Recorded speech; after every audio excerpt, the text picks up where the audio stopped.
আমার প্রিয় ছাত্রছাত্রীরা,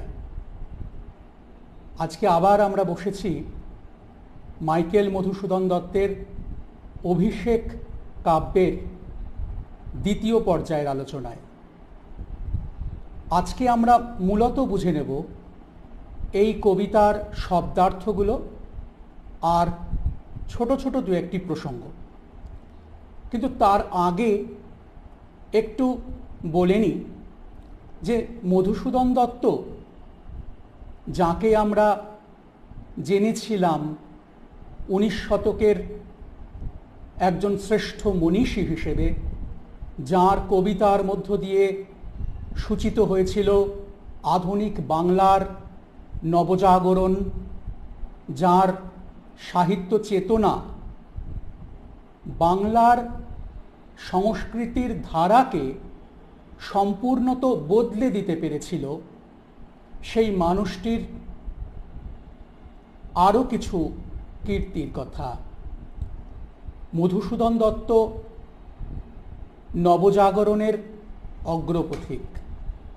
তার চিন্তায় চেতনায় ধরা ছিল এমন এক বৈপ্লবিক মানসিকতা, যা 19 শতকের সেই পর্বে ছিল, বার্তা এনে দিয়েছিল বাঙালি জনসমাজের মধ্যে। সেই মধুসূদন যুক্তিবাদ পরিশীলনের মধ্য দিয়ে, অর্থাৎ তার মনের মধ্যে যুক্তির বোধ এসেছিল, যে যুক্তিবোধ তাকে চিরাচরিত মূল্যবোধগুলোকে বিচার করার শক্তি দিয়েছিল।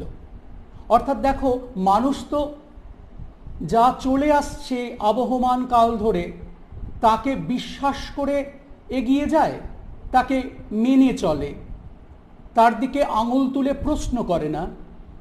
কিন্তু মধুসূদন দত্ত আঙুল তুলে প্রশ্ন করলেন। তিনি বললেন যে এতদিন যা মেনে আসছে মানুষ, সেগুলোর মধ্যে নতুন কালের বিশ্বাস প্রতিফলিত হচ্ছে না। ব্যাপারটা একটু গোলমেলে মনে হচ্ছে তোমাদের। এত কথা বলছি কেন? তার কারণ মধুসূদন দত্তের এই মেঘনাদবধ কাব্যের নায়ক কিন্তু রামচন্দ্র নন। অর্থাৎ যে রামচন্দ্রকে, রামায়ণের রামচন্দ্রকে আমরা পুজো করি, আমরা যে রামচন্দ্রের মহিমময় চরিত্রকে ঘিরে আমাদের শ্রদ্ধা নিবেদন করি, তাকে তিনি তার কাব্যের নায়ক করেননি। তার কাব্যের নায়ক করেছিলেন রাবণকে। কেন? না, তার মনে হয়েছিল যে রামচন্দ্র দেবানুগৃহীত, অর্থাৎ দেবতাদের বর তার ওপর বর্ষিত হয়েছিল, দেবতাদের আশীর্বাদ তার ওপর বর্ষিত হয়েছিল। তিনি আত্মশক্তিতে বলীয়ান ছিলেন না, তিনি নিজের শক্তিতে লড়াই করেননি। দেবতাদের সাহায্য না পেলে তিনি এককভাবে কখনোই রাবণকে পরাস্ত করতে পারতেন না। তাই রাবণকে পরাস্ত করবার জন্য তার প্রয়োজন হয়েছিল দেবতাদের সাহায্য, তাদের আশীর্বাদ। কিন্তু রাবণ সে তো একক, সমস্ত রকম প্রতিকূলতার বিরুদ্ধে, সমস্ত রকম বিপ্রতীপ পরিস্থিতির মধ্যে দাঁড়িয়ে, কোনোটাই তার অনুকূল নয়, সে একা লড়াই করে যাচ্ছে। তার এই যে আত্মশক্তিতে বলীয়ান হয়ে একা একা লড়াই করা, সেই ভাগ্যবিড়ম্বিত এক নায়ক যেন রাবণ। রাবণকে খুব ভালোবাসতেন মধুসূদন দত্ত। তার মেঘনাদবধ কাব্যের নায়ক করেছিলেন তাই রাবণকে।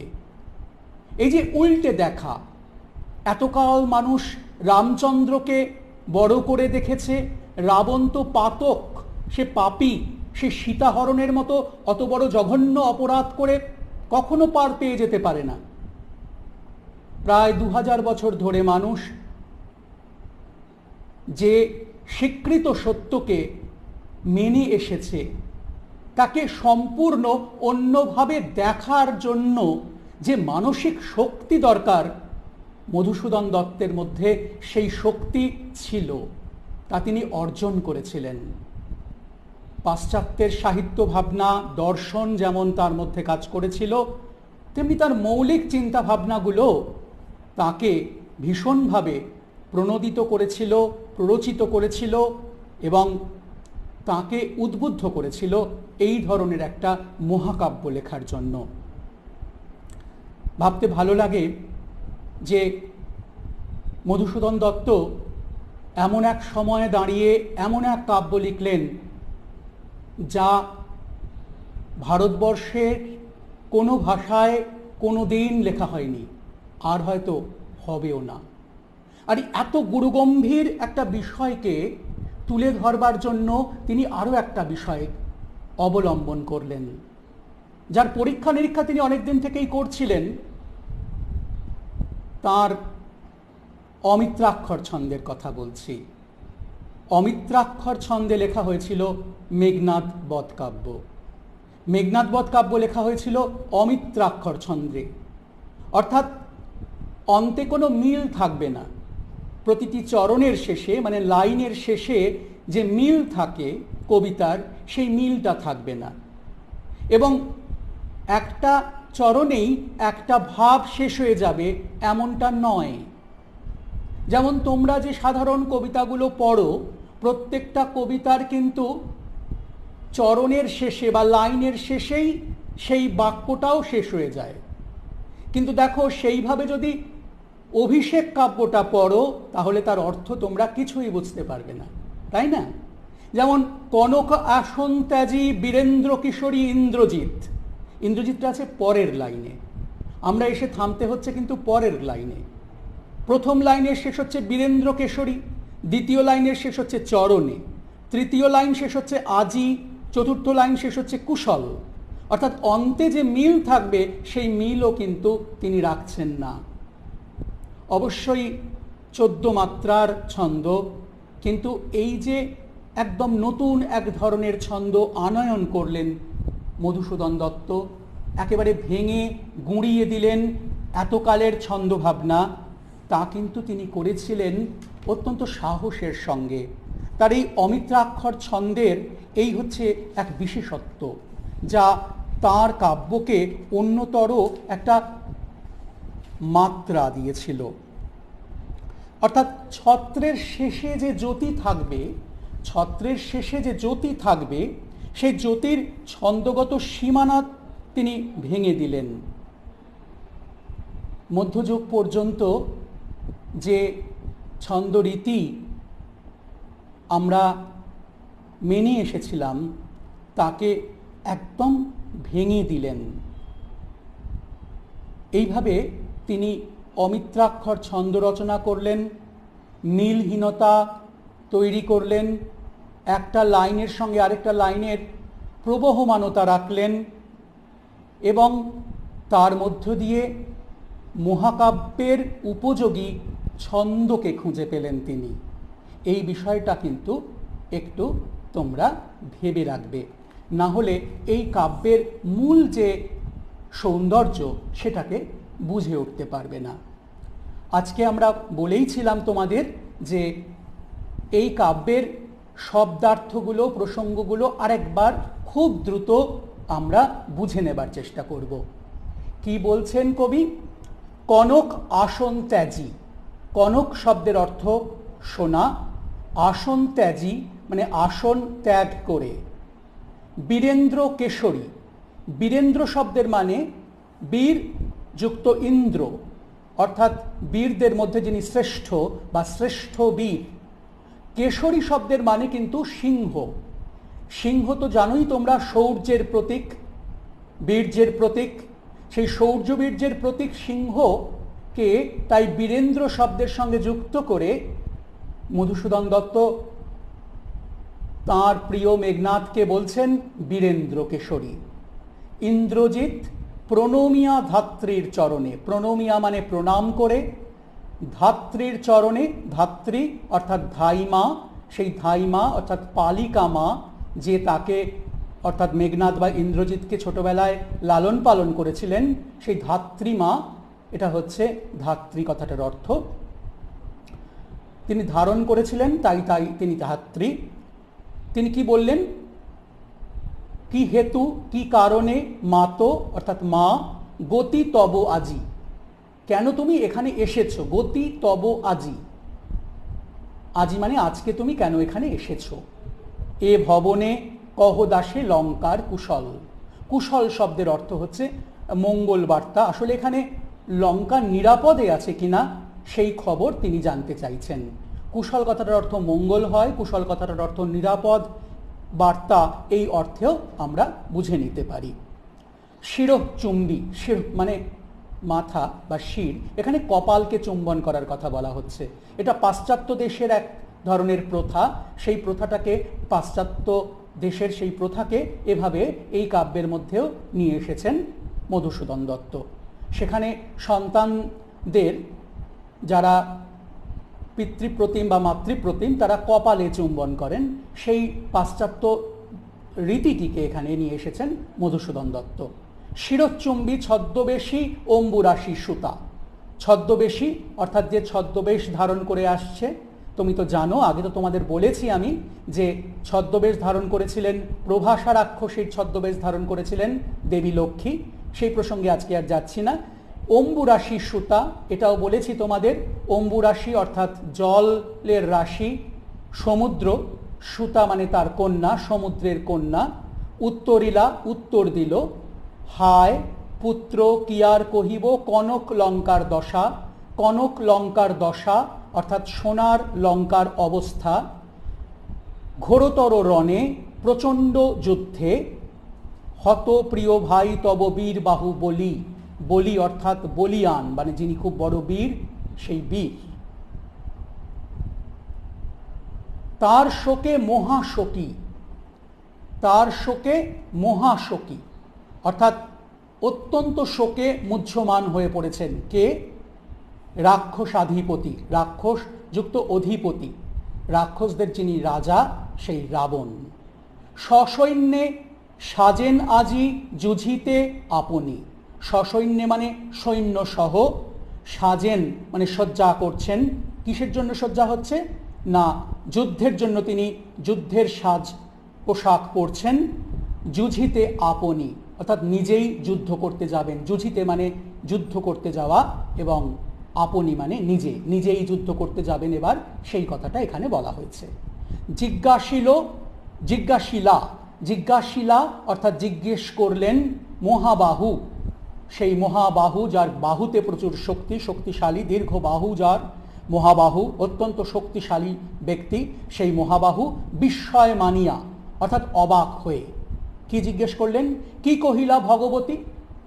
ভগবতী শব্দের অর্থ হচ্ছে এখানে দেবী বা সম্ভ্রান্ত কোনো স্ত্রীলোক সম্পর্কে কথা বলা হয়, দেবী বা যাকে মান্য করা হয়, মান্না বা মাননীয়া, এই অর্থেও ভগবতী কথাটা ব্যবহৃত হয়।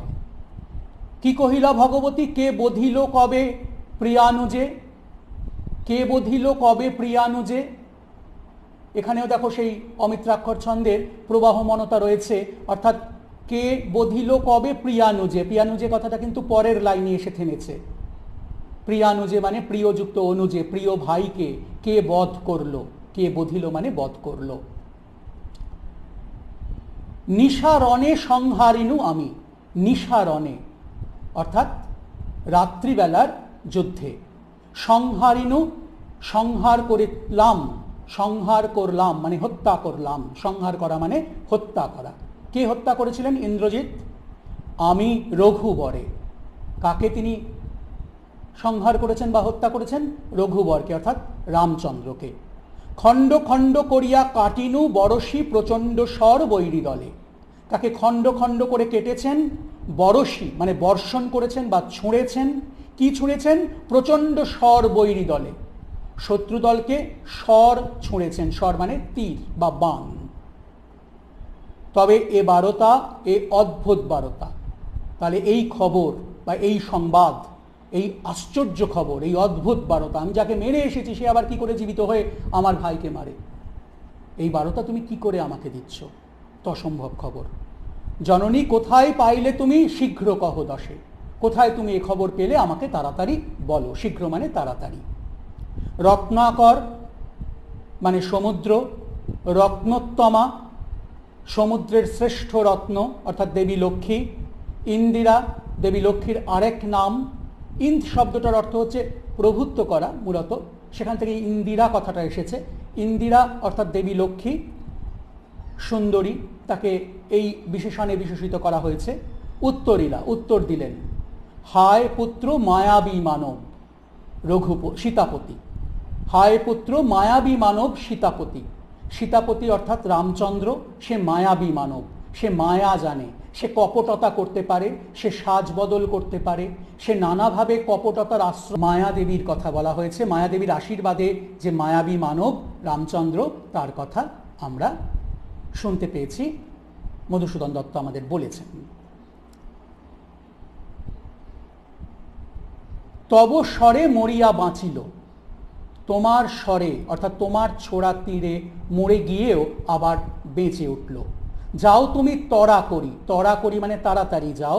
রক্ষ রক্ষকুল, প্রথম রক্ষ শব্দের মানে রক্ষা করো, দ্বিতীয় রক্ষকুল মানে রাক্ষস বংশ, রাক্ষস বংশকে তুমি গিয়ে রক্ষা করো। রাক্ষস বংশের কি রক্ষা করবে দেখো, ওটাও আবার সেই প্রবহমানতা এসেছে। যাও তুমি তরা করি রক্ষ রক্ষকুল মানে কালো সমরে রক্ষ চূড়ামণি। এইখানে গিয়ে আমাদের থামতে হবে। রক্ষ রক্ষকুল মান, তুমি রক্ষা করো রাক্ষস বংশের সম্মান। এ কাল সমরে, এই প্রচণ্ড যুদ্ধে রক্ষ চূড়ামণি, তুমি তো রক্ষ চূড়ামণি, তুমি তো রাক্ষসদের প্রধান। কাল সমরে মানে প্রচণ্ড যুদ্ধে, ভয়ঙ্কর যুদ্ধে, যে যুদ্ধে একের পর এক বীর রাক্ষসেরা বীর গতিপ্রাপ্ত হচ্ছেন, তারা মৃত্যু মুখে পতিত হচ্ছেন, সেই যুদ্ধকে কাল সমর, অত্যন্ত ভয়ঙ্কর একটা যুদ্ধ, মৃত্যুদীর্ণ যুদ্ধ, সেই ভয়ঙ্কর যুদ্ধকে কাল সমর বলা হয়েছে।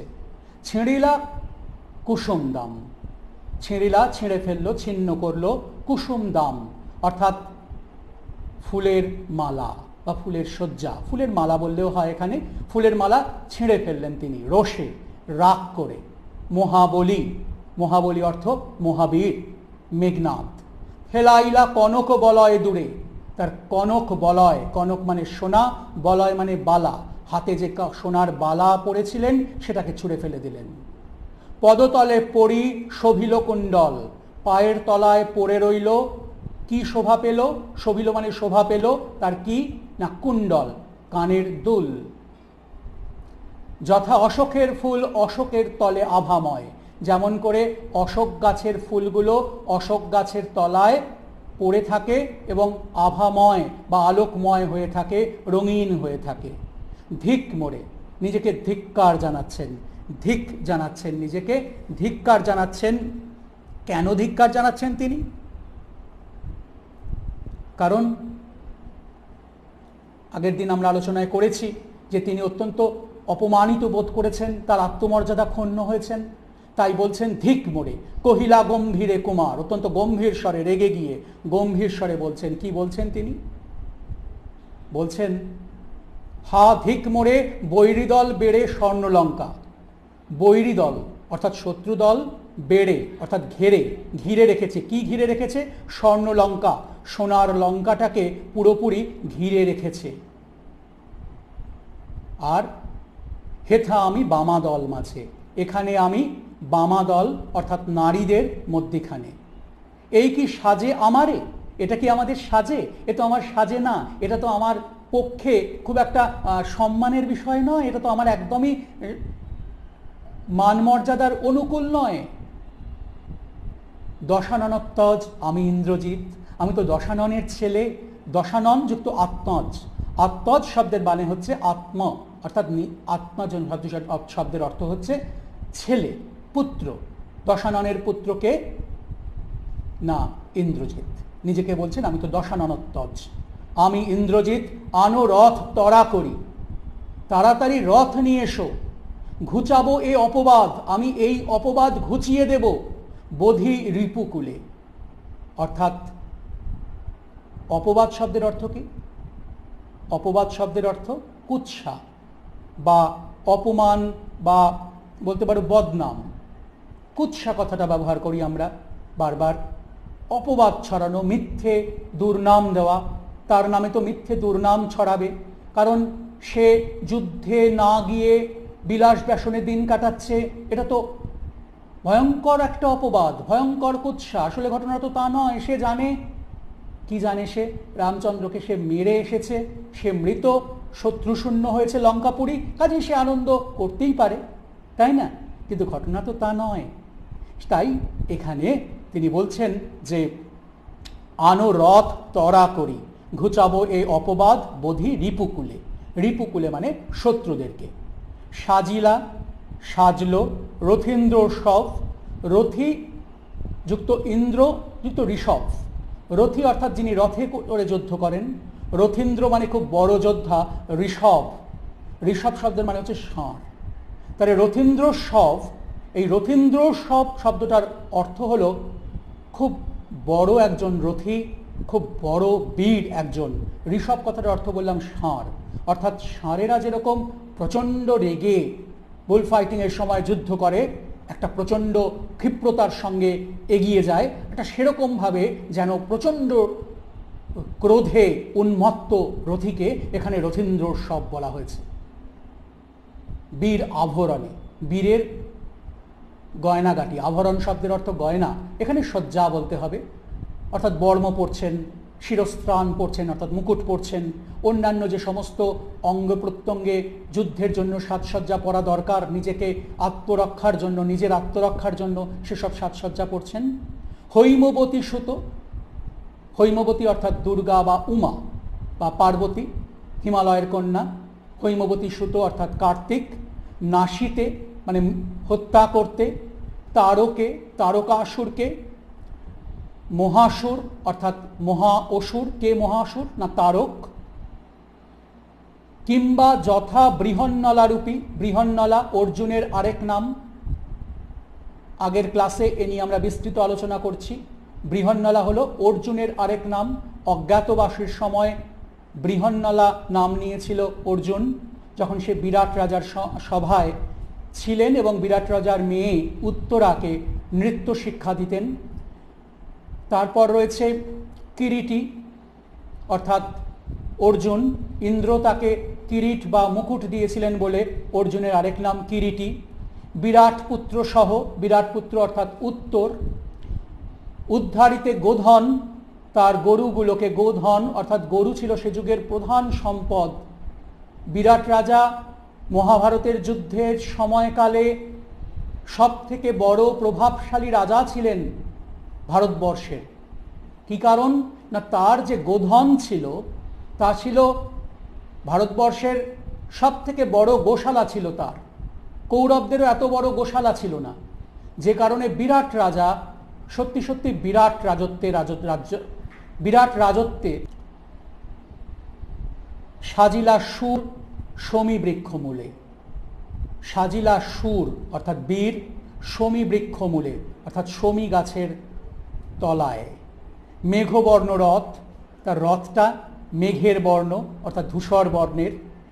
চক্র বিজলির ছটা, তার চাকার মধ্যে দিয়ে বিদ্যুৎ ছিটকে বেরোচ্ছে। যখন খুব দ্রুত মাটির সঙ্গে ঘর্ষণ হচ্ছে চাকাগুলোর, রথের চাকার, তখন যেন মাটি থেকে বিদ্যুতের শিখাগুলো, ছোট ছোট ছিলকাগুলো বেরিয়ে যাচ্ছে। ধ্বজ ইন্দ্রচাপরূপী, ধ্বজ অর্থাৎ পতাকা। পতাকায় কি রয়েছে? না ইন্দ্রচাপ বা ইন্দ্রের ধনুক আঁকা রয়েছে সেখানে।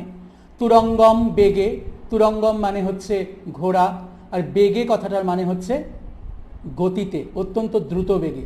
তুরঙ্গম বেগে মানে ঘোড়ার মতো দ্রুত গতিতে। আশুগতি, দ্রুত গতি। রথে চড়ে বীর চূড়ামণি, কোন রথে চড়ে? তার সেই রথে চড়ে বীর চূড়ামণি। বীর চূড়ামণিকে, বীরেদের চূড়ামণিকে ইন্দ্রজিৎ। বীর দর্পে, বীরের গর্বে বা বীরের অহংকারে। হেনকালে, ঠিক সেই সময়ে প্রমীলা সুন্দরী, ইন্দ্রজিতের স্ত্রী প্রমীলা। এই প্রমীলা মেঘনাদ বধ কাব্যের এক অন্যতম প্রধান নারী চরিত্র, প্রায় নায়িকা বলা যায়। জানো, সে বলেছিল, আমি কি ডরাই সখী ভিখারি রাঘবে। এটা খুব বিখ্যাত কথা। একজন নারী হয়েও সে রামচন্দ্রকে ভয় পায় না। সে যোদ্ধার বেশে যুদ্ধক্ষেত্রে গিয়েছিল, যদিও রামচন্দ্র তার পথ রোধ করেননি। তিনি শেষ পর্যন্ত অবশ্য সেই তার বীরাঙ্গনা মূর্তি ধরে রাখতে পারেননি, আত্মবলিদান দিয়েছিলেন বা বলতে পারো সহমরণে গিয়েছিলেন ইন্দ্রজিতের সঙ্গে। সেই ঘটনা ইন্দ্রজিতের স্ত্রী প্রমীলা। এটা তো রামায়ণের সত্য, একে তো আর বদলাতে পারেন না ইন্দ্রজিৎ। সেই রামায়ণের সত্য কিন্তু রামায়ণেরই সত্য। ঘটনাগুলোকে নতুন করে নির্মাণ করবার ক্ষমতা কিন্তু মধুসূদন দত্তের নেই। তিনি ঘটনাগুলোকে নতুন করে বিশ্লেষণ করতে পারেন, নতুন দৃষ্টিভঙ্গিতে সেগুলোকে বিচার করতে পারেন। মানবতার দৃষ্টিভঙ্গি দিয়ে দেবতাকে বড় করে না দেখে মানুষকে বড় করে দেখার যে চেতনা তিনি অর্জন করেছিলেন নবজাগরণের কালে, সেই চেতনার আলোয় ফেলে নতুনভাবে চরিত্রগুলোকে মাপতে পেরেছিলেন তিনি, বিচার করতে পেরেছিলেন তিনি। তাই সেই প্রমীলার কথা বলছিলাম, যে প্রমীলা নিজে যোদ্ধার বেশে অবতীর্ণ হয়েছিলেন যুদ্ধক্ষেত্রে এবং রামচন্দ্র সম্পর্কে তার বিখ্যাত উক্তি, আমি কি ডরাই সখী ভিখারি রাঘবে। আমি কি ওই ভিখারি রামচন্দ্রকে ভয় পাই, এ কথা বলেছিলেন প্রমীলা। ভয় পাই, এই প্রশ্নের মধ্যে দিয়েই তিনি বোঝাতে চেয়েছিলেন ভয় একটুও পান না। যাই হোক, আমরা চলে যাচ্ছি প্রমীলার কথায়। প্রমীলা কি করলেন? ধরি পতি করযুগ, স্বামীর করযুগ দুটি হাতকে ধরলেন। যেমতি যেমন, হেমলতা অর্থাৎ স্বর্ণলতা, আলিঙ্গয়ে অর্থাৎ আলিঙ্গন করে, তরুকুলেশ্বরে খুব বড় গাছ খেয়ে, তরুকুলের ঈশ্বর যিনি, খুব বড় গাছ, সেই তরুকুলেশ্বরকে যেমন করে আলিঙ্গন করে স্বর্ণলতা, তেমন করে। কহিলা কাঁদিয়া ধ্বনি, কেঁদে কেঁদে বললেন ধ্বনি বা মেয়ে। তোমরা একটা গান অনেকেই জানো, ও চাঁদ বদনী ধ্বনি নাচো তো দেখি। সেখানে যে ধ্বনি কথাটা ব্যবহৃত হয়েছে, ওই ধ্বনি কথাটা কিন্তু ওই মেয়ে বা বালিকা অর্থে ব্যবহৃত হয়েছে। এখানেও সেই একই অর্থে ধ্বনি কথাটা ব্যবহৃত হয়েছে।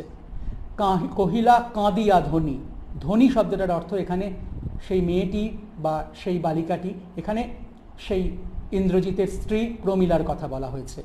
কোথা প্রাণ সখে, প্রাণ সখে অর্থাৎ প্রাণপ্রিয়, প্রাণের প্রিয় সখা বন্ধু ইন্দ্রজিৎ, তুমি কোথায় চললে? রাখিয়ে দাসীরে কহ চলিলা আপনি, নিজে নিজে কোথায় চলে যাচ্ছ এই দাসীকে একা ফেলে রেখে? কেমনে ধরিবে প্রাণ, তুমি কেমন করে আমি প্রাণ ধরে রাখবো? আমার পক্ষে প্রাণ ধারণ করা আর সম্ভব নয়।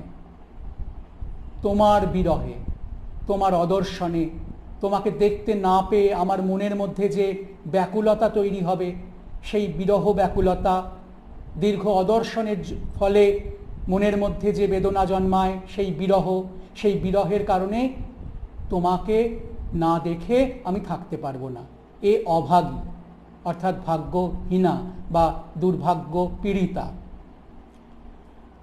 হায় নাথ, নাথ অর্থাৎ স্বামী, গহন কাননে গভীর বনে, ব্রততি লতা পাতা বাঁধিলে, বন্ধন করলে বা জড়িয়ে ধরলে, সাধে করি পদ যদি, সাধে করি পদ যদি সাধ করে কারো পা জড়িয়ে ধরে, যদি তার রঙ্গরসে মনও না দিয়া, যদি তার রঙ্গরসে অর্থাৎ হাসিতে বা তার মজায় মন না দিয়ে মাতঙ্গ যায় চলি, মাতঙ্গ অর্থাৎ হাতি, সে যদি চলে যায়, তবু তারে রাখে পদাশ্রয়ে, তবু তাকে পায়ের আশ্রয়ে অর্থাৎ পায়ের মধ্যে জড়িয়ে রাখে।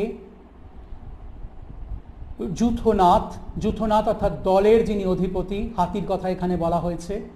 যূথবদ্ধভাবে হাতিরা চলে, সেই যূথেদের যিনি নাথ অর্থাৎ সবার আগে হাতিরা যখন চলে তাদের যে দলপতি থাকে, সেই দলপতি সবার আগে যায়, সেই যূথনাথকে তাই বলা হয়েছে, অর্থাৎ হাতিদের দলের যে অধিপতি সে তার কথা এখানে বলা হয়েছে।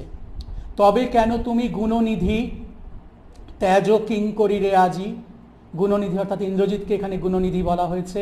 ত্যাজ কিঙ্কিরিরে, ত্যাজ কিঙ্করীরে আজি, ত্যাজ মানে ত্যাগ করো, কিঙ্করী অর্থাৎ দাসী, দাসীকে না প্রমীলা নিজে। হাসি উত্তরিলা মেঘনাদ, মেঘনাদ হাসতে হাসতে উত্তর দিল। কি উত্তর দিল মেঘনাদ? মেঘনাদ উত্তর দিল, ইন্দ্রজিতে জিতে তুমি, জিতি তুমি, ইন্দ্রজিতে জিতি তুমি, অর্থাৎ ইন্দ্রজিৎকে তুমি জয় করেছো। সতী, তুমি তো অত্যন্ত সতীত্বপরায়ণা নারী, তুমি ইন্দ্রজিৎকে জয় করেছো। বেঁধেছ যে দৃঢ় বাঁধে, তাকে যে দৃঢ় বন্ধনে আবদ্ধ করেছ, কে পারে খুলিতে সে বাঁধে? কে পারে সেই বন্ধনকে খুলতে? কেউ পারে না। তরায় আমি আসিব ফিরিয়া, আমি এক্ষুনি ফিরে আসব। তরায় মানে তাড়াতাড়ি। কল্যাণী সমরে নাসি, তোমার কল্যাণে রাঘবে। কল্যাণী অর্থাৎ মঙ্গলদায়িনী নারী, তুমি একটু অপেক্ষা করো, আমি ফিরে আসব। সমরে নাসি অর্থাৎ যুদ্ধে হত্যা করে। কাকে যুদ্ধে হত্যা করা হবে? তোমার কল্যাণে, তোমার কল্যাণেই যুদ্ধে হত্যা করব। কাকে? রাঘবে অর্থাৎ রামচন্দ্রকে। বিদায় এবে দেহ, বিধুমুখী, চাঁদের মতো মুখ যার, সেই বিধুমুখী চন্দ্রবদনা, তুমি আমাকে এবার বিদায় দাও। উঠিল পবন পথে, এরপরের যে স্ট্যাঞ্জা রয়েছে, উঠিল পবন পথে ঘোরতর রবে। পবন পথে মানে আকাশ পথে, ঘোরতর রবে অর্থাৎ প্রচণ্ড জোরে বা প্রচণ্ড শক্তিতে এগিয়ে যাচ্ছেন ইন্দ্রজিৎ। ইন্দ্রজিতের রথ, রথবর, বিরাট বড় সেই রথ প্রচণ্ড দ্রুত গতিতে আকাশের মধ্য দিয়ে এগিয়ে যাচ্ছে। তখন হৈম পাখা বিস্তারিয়া, যেন সোনার পাখা বিস্তার করে বা সোনার পাখা মেলে, সোনার ডানা মেলে এগিয়ে যাচ্ছে ইন্দ্রজিতের রথ।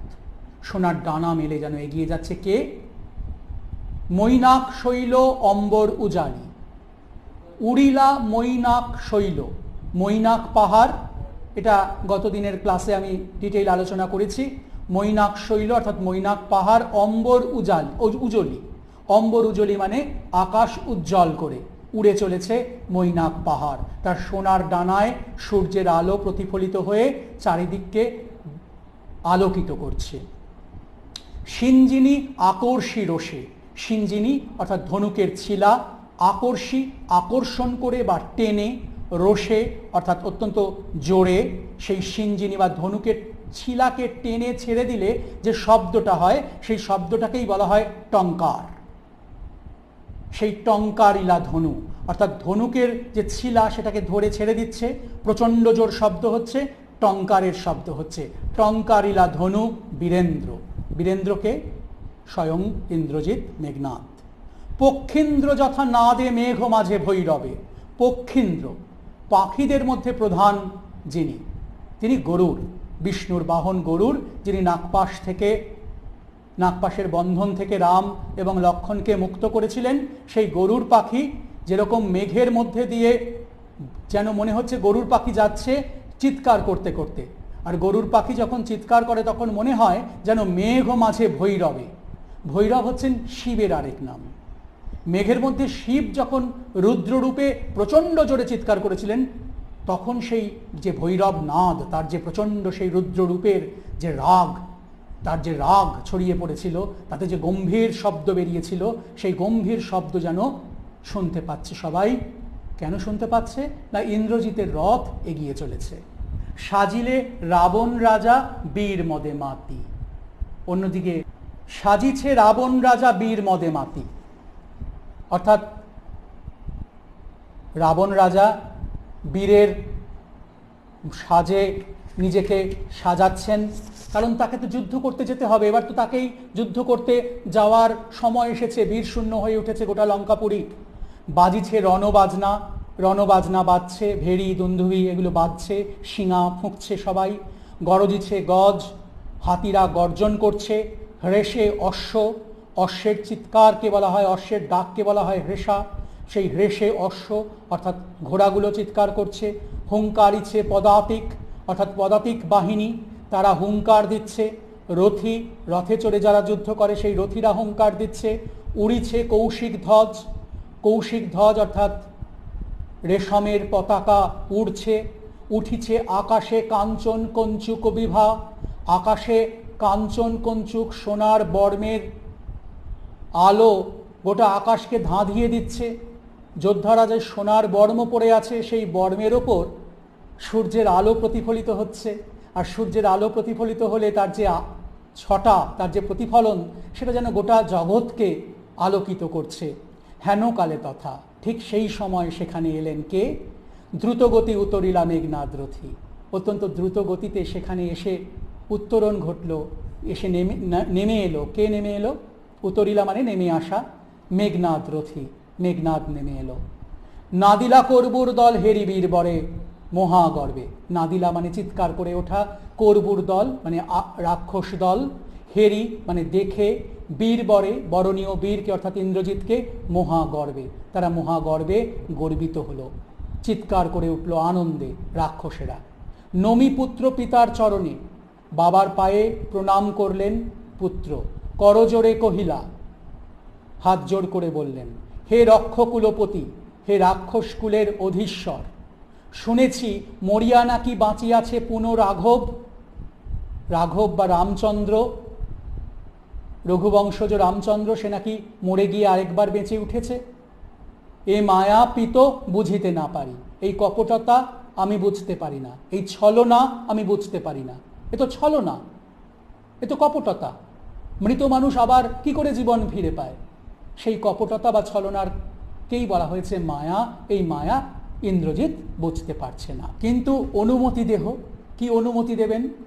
বাবা তাকে অনুমতি দেবেন, সমূলে নির্মূল করিব পামরে আজি। সমূলে নির্মূল করব, পামরে মানে পাতককে অর্থাৎ পাপীকে। পামর শব্দের অর্থ মহাপাপী। রামচন্দ্রকে মহাপাপী বলেছেন ইন্দ্রজিৎ, আর বলছেন তাকে আমি সমূলে নির্মূল করব, অর্থাৎ তাকে, তার যত সেনা আছে, যত লোকজন আছে, সবাইকে মেরে ফেলবো, তাকেও মেরে ফেলবো, সবাইকে নির্মূল করে দেবো, সবাইকে হত্যা করব, তাদের চিহ্ন পর্যন্ত রাখবো না। ঘোর সরানলে করি ভস্য, স্বরের আগুনে, প্রচণ্ড স্বর বা বাণ বা তীরের আগুনে আমি তাদেরকে ছাই করে দেবো। ভস্য মানে ছাই। বায়ু অস্ত্রে উড়াইব তারে, বায়ু অস্ত্রে তাকে উড়িয়ে নিয়ে আসবো, নতুবা বাঁধিয়া আনি দিব, নইলে তাকে আমি বেঁধে আনবো রাজপদে। রাজপদে মানে রাবণের পায়ে। আলিঙ্গি কুমারে, কুমারকে আলিঙ্গন করলেন, জড়িয়ে ধরলেন। বাবা রাবণ ছেলে ইন্দ্রজিৎকে জড়িয়ে ধরলেন। চুম্বি শিরো, আবার তার কপাল চুম্বন করলেন। মৃদুস্বরে উত্তর করিলা, অল্প মৃদুস্বরে মানে আস্তে আস্তে বললেন। কি বললেন? কে বললেন? তবে স্বর্ণ লঙ্কাপতি, সেই স্বর্ণ লঙ্কার অধীশ্বর রাবণ বলছেন, রাক্ষস কুল শেখর তুমি বৎস, তুমি রাক্ষস কুল ভরসা। রাক্ষস কুলের, রাক্ষস বংশের শেখর অর্থাৎ চূড়া, শেখর শব্দের অর্থ চূড়া, তুমি রাক্ষস বংশের শ্রেষ্ঠ পুরুষ, তুমি শেষ আশা ভরসা। একাল সমরে, এই প্রচণ্ড যুদ্ধে, নাহি চাহে প্রাণ মম পাঠাইতে তোমা, আমার প্রাণ চায় না তোমাকে সেই যুদ্ধে পাঠাতে। কে কবে শুনেছে, কে কবে শুনেছে পুত্র ভাসে শিলা জলে, শিলা অর্থাৎ পাথর, পাথর জলে ভাসে, এই কথা কে শুনেছে কবে? কে কবে শুনেছে লোক মরি পুনঃ বাঁচে? কে কবে শুনতে পেয়েছে যে লোক আরেকবার বাঁচে, মরে গিয়েও আবার বাঁচে? রাম যেরকম ভাবে বেঁচে উঠেছে। উত্তরিলা বীর দর্পে অসুরারি রিপু, উত্তর দিলেন বীর দর্পে, অত্যন্ত গর্বের সঙ্গে, বীরের গর্ব অহংকার নিয়ে, অসুরারি রিপু। অসুর শব্দের অর্থ তোমরা জানো, অসুর। অরি শব্দের অর্থ শত্রু, অসুরযুক্ত অরি অর্থাৎ অসুরদের শত্রু। অসুরদের শত্রুকে দেবতা, দেবতাদের মধ্যে প্রধানকে অর্থাৎ দেবরাজ ইন্দ্র। তাহলে অসুরারি শব্দের অর্থ হচ্ছে দেবরাজ ইন্দ্র। রিপু, দেবরাজ ইন্দ্রের রিপু বা ইন্দ্রের শত্রু। ইন্দ্রের শত্রুকে, যিনি ইন্দ্রকে যুদ্ধে পরাস্ত করেন, তিনি অর্থাৎ ইন্দ্রজিৎ। কি ছাড় সে নর, একটা অবহেলার পাত্র, নর অর্থাৎ মানুষ, তুচ্ছ তাচ্ছিল্য করছেন। তারে ডরাও আপনি, তাকে তুমি ভয় পাও, ডরাও মানে ভয় পাও।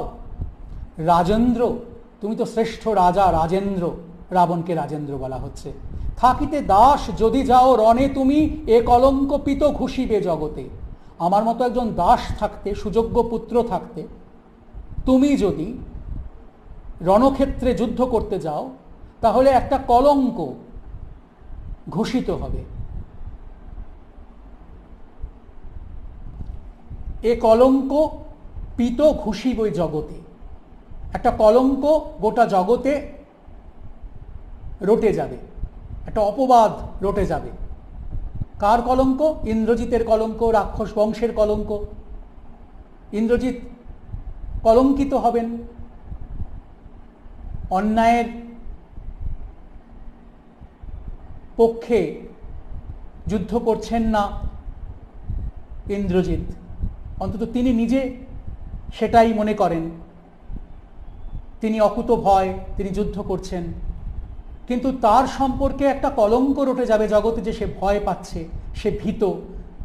কারণ শ্রেষ্ঠ বীর তো রাবণ, তিনি যুদ্ধ যাচ্ছেন অথচ ঘরে ইন্দ্রজিৎ রয়েছেন। এই কলঙ্কের কথা এখানে বলা হয়েছে। তারপরে দেখো রয়েছে হাসিবে মেঘবাহন। মেঘবাহন অর্থাৎ মেঘের বাহন। মেঘ কার বাহন? মেঘের বাহন, মেঘ যার বাহন, ইন্দ্রের বাহন হচ্ছে মেঘ, মেঘবাহন হচ্ছে ইন্দ্র। ঋষিবেন দেব অগ্নি, রেগে যাবেন, ঋষিবেন মানে রেগে যাবেন অগ্নিদেব। দুইবার আমি হারানু রাঘবে, দুবার আমি এই রামচন্দ্রকে যুদ্ধে হারিয়েছি, রাঘব মানে রামচন্দ্র। আর একবার পিত দেহ আজ্ঞা মোরে, আমাকে আজ্ঞা দাও। দেখিব এবার বীর বাঁচে কি ঔষধে, এবার দেখব ওই বীর কেমন করে বেঁচে যায়, কোন ঔষধে তাকে কে বাঁচায়।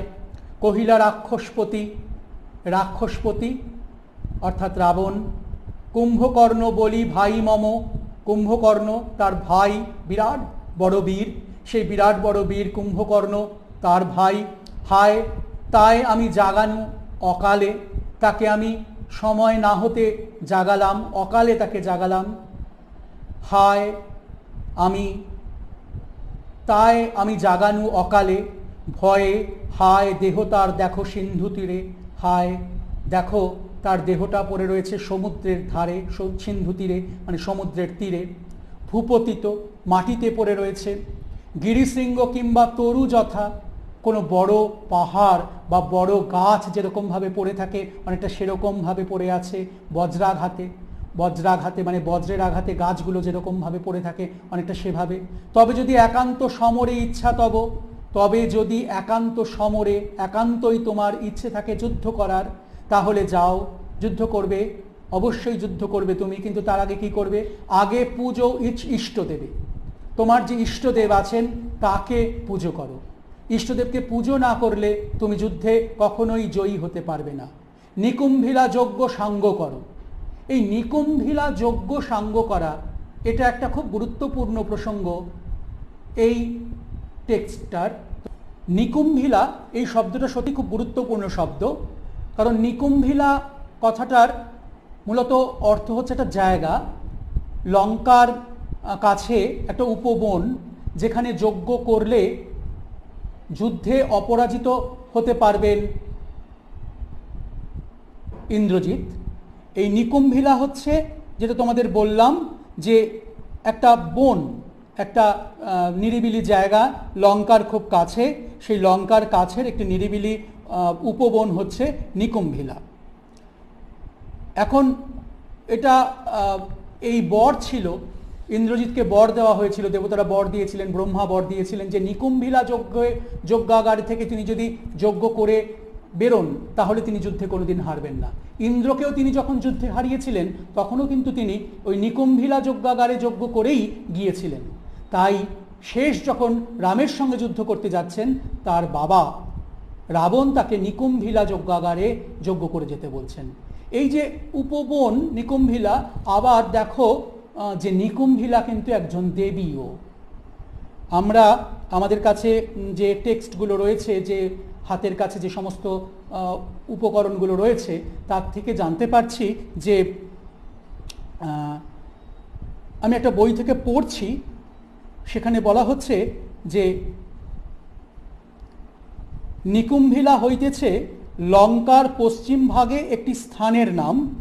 সেই স্থানে প্রতিষ্ঠাতা দেবী ভদ্রকালীকেও নিকুম্ভিলা বলা হইত। অর্থাৎ নিকুম্ভিলা সেই স্থানের একজন দেবীরও নাম, শুধু সেই স্থানের নাম নয়, সেই স্থানের এক দেবীরও নাম হলো নিকুম্ভিলা। এটা কিন্তু বলছেন সুখময় ভট্টাচার্য তার রামায়ণের চরিতাবলীতে, এবং তার বক্তব্যের সমর্থনও তিনি কিন্তু দিচ্ছেন বাল্মীকি রামায়ণের টিকা থেকে। কাজেই নিকুম্ভিলা এই শব্দটা একটা অর্থে যেমন আমরা জানি যে নিকুম্ভিলা হলো যজ্ঞাগার বা কোনো একটি উপবন যেখানে যজ্ঞ করা হয়, তেমনি নিকুম্ভিলা এক দেবীরও নাম। এটাও তোমরা হয়তো একটু নতুন জানলে। তোমাদের যে সহায়ক পুস্তকগুলো রয়েছে সেখানে এই তথ্যটা সম্ভবত নেই। আমরা আবার লাইনে ফিরে আসছি, কবিতার লাইনে। নিকুম্ভিলা যজ্ঞ সাঙ্গ করো, নিকুম্ভিলা যজ্ঞ শেষ করো বা সমাপন করো, সাঙ্গ করো বীরমণি। সেনাপতি, বীরমণি অর্থাৎ শ্রেষ্ঠ বীর। সেনাপতি পদে আমি বরিনু তোমারে, তোমাকে আমি সেনাপতি পদে বরণ করে নিলাম। দেখো অস্তাচলগামী অর্থাৎ অস্তচলে গমন করছেন কে? দীননাথ, দীননাথ অর্থাৎ সূর্য। এবে এখন প্রভাতে সকালবেলা যুঝিও, যুদ্ধ করো বৎস রাঘবের সাথে, রামচন্দ্রের সঙ্গে। এতেকো কহিয়া রাজা, এত কথা বলার পর রাজা যথা বিধি লয়ে, যা নিয়ম কানুন আছে সেই নিয়ম শাস্ত্র মেনে তিনি গঙ্গা জল বা গঙ্গোদক অর্থাৎ গঙ্গার জল হাতে নিলেন এবং গঙ্গা জল হাতে নিয়ে অভিষেক করলেন কুমার ইন্দ্রজিৎকে। কুমার ইন্দ্রজিৎ রাক্ষস সেনার সেনাপতি রূপে অভিষিক্ত হলেন। মধুসূদন দত্তের অসামান্য কাব্য মেঘনাদ বধ, তার প্রথম স্বর্গ তোমরা জানো অভিষেক। সেই অভিষেক থেকে যে পাঠ্যাংশটি নেওয়া হয়েছে সেই পাঠ্যাংশটি তোমরা শুনলে এতক্ষণ। কিন্তু এই যে বলছিলাম প্রথম স্বর্গ, প্রথম স্বর্গের নাম ছিল অভিষেক। মেঘনাদ বধ কাব্যের কিন্তু আরও অনেকগুলো স্বর্গ আছে, সেই স্বর্গগুলোর নাম তোমরা কেউ কেউ হয়তো জানতে উৎসাহী হতে পারো। তাই একটু বলে রাখি যে প্রথম স্বর্গের নাম ছিল অভিষেক, তারপরে অস্ত্রলাভ, তারপর সমাগম, চতুর্থ হচ্ছে অশোকবন, পঞ্চম হচ্ছে উদ্যোগ। এই পাঁচটি স্বর্গ নিয়ে 1861 খ্রিস্টাব্দের 4 জানুয়ারি তারিখে মেঘনাদ বধ কাব্যের প্রথম খণ্ড প্রকাশিত হয়। আর এর পরের 4টি স্বর্গ অর্থাৎ বধ, শক্তি নির্ভেদ, প্রেতপুরী এবং সংস্ক্রিয়া, এই 4টি স্বর্গ নিয়ে এর দ্বিতীয় খণ্ড প্রকাশিত হয় 1861 সালের মার্চ মাসে। আমরা এই মেঘনাদ বধ কাব্যের অভিষেক পাঠ্যাংশটি এতক্ষণ পড়লাম। তোমরা হয়তো তোমাদের যেটুকু জানার প্রয়োজন সেটুকু আমার এই ক্লাস থেকে বুঝে নিতে পারলে। আমি আশা করি যে তোমরা এই টেক্সটটা খুব আগ্রহের সঙ্গে এরপর বাড়িতে পড়বে এবং যখন যা তোমাদের বুঝতে অসুবিধে হবে সেটুকু এই ভিডিও ক্লিপিংসগুলো দেখলে, এই ক্লাসের যে ভিডিও তোমাদের ইউটিউবের মাধ্যমে পাঠানো হয়েছে সেটা দেখলে অনেক বেশি লাভবান হবে, একটু আগ্রহান্বিত হবে। কারণ এটা তো একটু শক্ত, সেই জন্য কি করব বলো, যতটা সম্ভব সহজ করে তোমাদের বলা যায় আমি চেষ্টা করলাম। তোমাদের যদি ভালো লাগে, তোমরা যদি খুশি হও, তোমরা যদি আরও একবার ভালোবেসে মেঘনাদ বধ কাব্যের এই অভিষেক পাঠ্যাংশটা পড়ো, আমার এই ছোট্ট পরিশ্রমটুকু সার্থক হবে। তোমরা সবাই ভালো থেকো, অনেক ভালো থেকো, আর মন দিয়ে পড়াশুনো করো। কেমন?